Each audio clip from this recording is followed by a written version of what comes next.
the work that I do with the book series is that I get to invite scholars from different disciplines, from economics, political science, sociology, history, and several other subjects. I get them to come to talk about their books.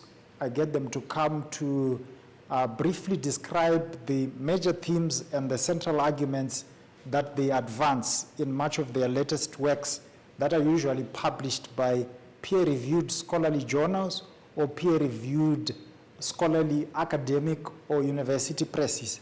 In most cases, if you've heard of names like Oxford University Press, Harvard University Press, Cambridge University Press, Wits University Press, these are different university presses that are in the business of publishing scholarly works, scholarly discourses that can be used for academic purposes. I get to invite a scholar and talk to him about their particular book.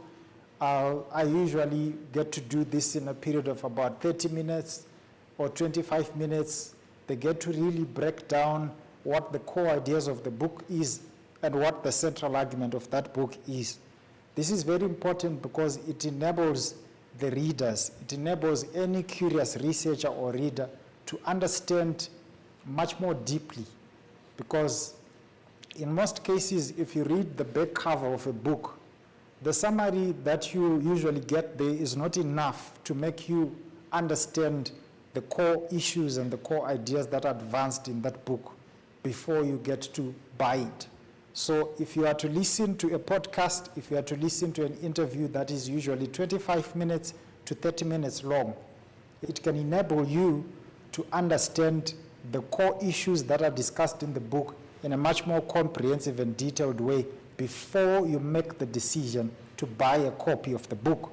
So usually the details about the book are usually embedded in the description panel of the video, and you can always access them right immediately after you listen to the interview or at any point. I have covered a lot of themes, and I've invited scholars from different disciplines.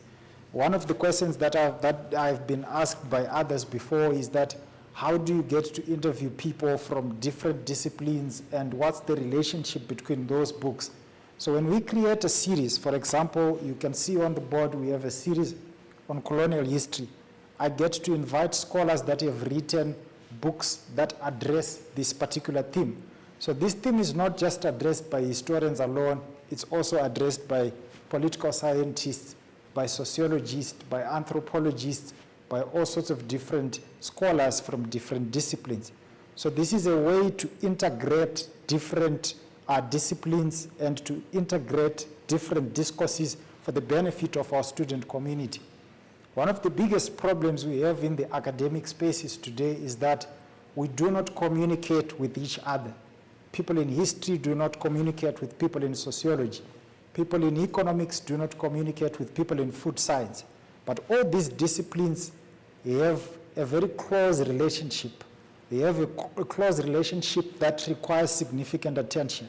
So by creating a series in which different scholars from different disciplines are invited to speak, we enable students to digest and to process this information and these discourses in a much more open-minded way that is accommodating of discourses from other disciplines. So that is one main important contribution of that particular series. And again, the series is very new, so it is specialized on latest books in that particular field or latest books that cover a particular series. So for example, we have a latest series that I'm currently running on agricultural economics and food policy. This is a very important series because it has enabled me to invite economists, to invite food scientists, to invite political scientists, to invite different scholars that have written books that address that particular broader theme. A series in the concept of the book industry or the publishing world is just a name that we give to a theme that we want to invite different scholars to write about. It could be a series on COVID-19 pandemic. It could be a series on foreign relations. It could be a series on colonial Africa, a series on anything that we think of. So we get to invite different scholars from different disciplines to come and write or to come and speak about that particular theme from their perspectives. So economists would come and talk about what they think about the COVID-19 pandemic. Food scientists, public health professionals, political scientists would come and speak, would come and write and publish books within these academic presses, writing from their perspective or from their understanding of things. So if you are somebody who is interested in understanding different subject matters from different perspectives, this would be a best platform for you to access, because we don't just speak to historians, we don't just speak to economists, we speak to everybody from a special point of view.